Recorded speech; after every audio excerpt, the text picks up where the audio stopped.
A home is probably the biggest thing any of us will ever buy. But have you ever walked into a house or even just a room and something just feels off? It's a surprisingly common feeling, even in really expensive places, to feel like a layout is just sad. Well, here's the thing. The problem is almost never about the size or the budget. It's that the design completely ignores how we humans actually live and what makes us feel good in a space. So today, we're going to break down exactly why your home might feel wrong and what you can do about it. I mean, can you believe this? This is a real quote about a real $1 million property. And it just perfectly sums up the problem, doesn't it? A massive price tag is absolutely no guarantee against a truly awful design choice. It's the first clue that whoever designed this place wasn't thinking about the actual human experience of walking through the front door. So here's the secret. The real magic behind a home that feels good is human psychology. It's all about understanding how we instinctively move through a space, how we react to the flow of a room, and especially how we respond to light. And that's exactly what we're going to get into. We'll kick things off by looking at some common mistakes you find even in the priciest homes. Then, we'll tackle that all-important first impression, the entryway. After that, we'll dive into the living room and some practical privacy issues. And finally, we'll wrap up with the single most important principle for making a home feel truly alive. All right, let's dive right into those $1 million mistakes. It's so easy to assume that if you're shelling out a ton of money for a house, the basic design stuff would be perfect. But as we've already seen, that is definitely not always the case. These are some of the repeat offenders. We've talked about the toilet as a welcome mat situation, but what about those tiny, useless balconies? They're basically just decorative ledges you can't even put a chair on. Or staircases that are just dark, depressing tunnels to get you from floor 1 to floor 2, instead of being a beautiful feature of the home. These aren't just little quirks, They fundamentally make your daily life a little bit worse. Okay, let's talk about the arrival. That first impression when you walk through your front door.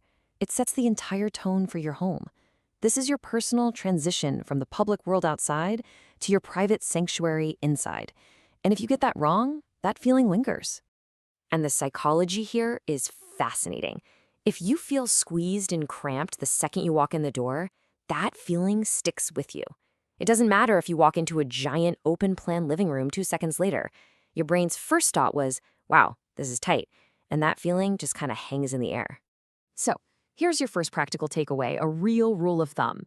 You need at least 1.5 meters, that's about 5 feet, of clear width to make an entryway feel comfortable. Anything less than that, and it's going to feel cramped. Seriously, this is non-negotiable if you want a welcoming arrival. So how do you fix a bad entryway? Well, first, if you have the space, create a real foyer. Even just a glass partition can create that crucial sense of separation. Second, open things up. Sometimes knocking down a wall between the entry and the staircase can make the whole area feel way bigger and more connected. And third, a neat little trick is to flare out the bottom few steps of your staircase. It makes the stairs feel less like a utility and more like a grand, inviting feature. Okay, next up, the living room. This is supposed to be the place where you relax, right? But so often it feels more like a chaotic intersection. The culprit is almost always something you can't even see. These invisible highways created by doors in all the wrong places. This shows the problem perfectly. When you stick doors right in the middle of walls, you're basically drawing traffic routes straight through your relaxation zone. People have to walk through these paths, and it chops up the room into all these little, awkward, unusable islands. You can't put your furniture anywhere without it feeling like it's in the way.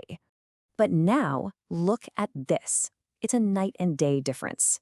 By just shifting the doors over towards the corners and grouping them together, you push all that foot traffic into one small area.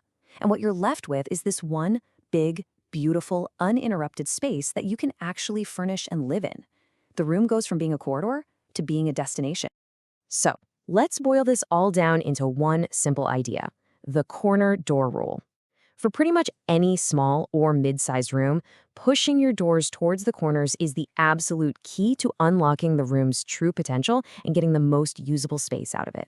All right, let's see how this human-centered design approach applies to a couple of other really common problem areas: bathrooms and balconies. These spaces are often treated like afterthoughts in a design, but getting them right makes a huge difference. Seriously, think about it for a second. When you, or maybe a guest at your house, opens the bathroom door, what's the very first thing their eyes land on? The answer tells you a lot about how much thought went into the design. Yeah, the awkward view is, of course, the toilet. Nobody wants that to be the main event. The welcoming view? A nice vanity, a cool mirror, maybe a piece of art. It's about creating a pleasant little moment. And the crazy part is, the fix can be so simple. Sometimes all you have to do is reverse which way the door swings to hide the toilet from that initial view.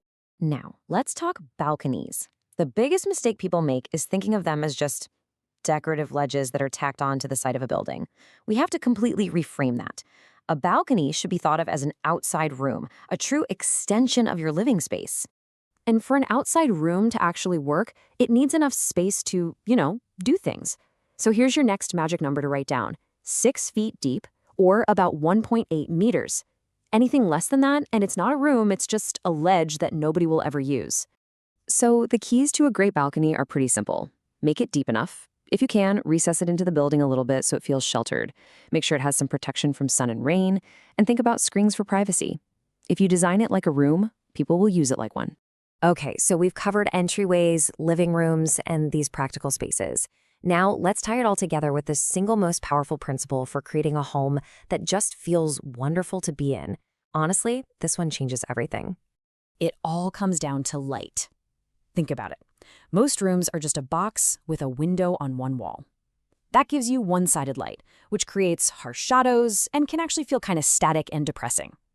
But when you get light coming in from 2 or more sides, what we call bilateral lighting, the whole room transforms. It softens all the contrast, reduces glare, and makes the space feel dynamic, airy, and alive. And this isn't just some abstract theory. It's a proven fact about how we behave.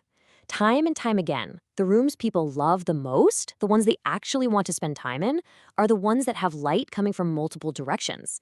It's almost like an instinct. We are just drawn to these bright, balanced spaces. So really, the big takeaway from all of this is beautifully simple. From how wide your entryway is, to where you put your doors, to the light in your living room, a home that feels good has nothing to do with the price tag. It has everything to do with being designed for the needs of the human, for you, living inside of it. So I want to leave you with a question to think about for your own space. After going through all of this, what's one thing in your home, big or small, that makes it feel a little less human, a little less designed for you? And more importantly, what's one little thing you might be able to do to fix it?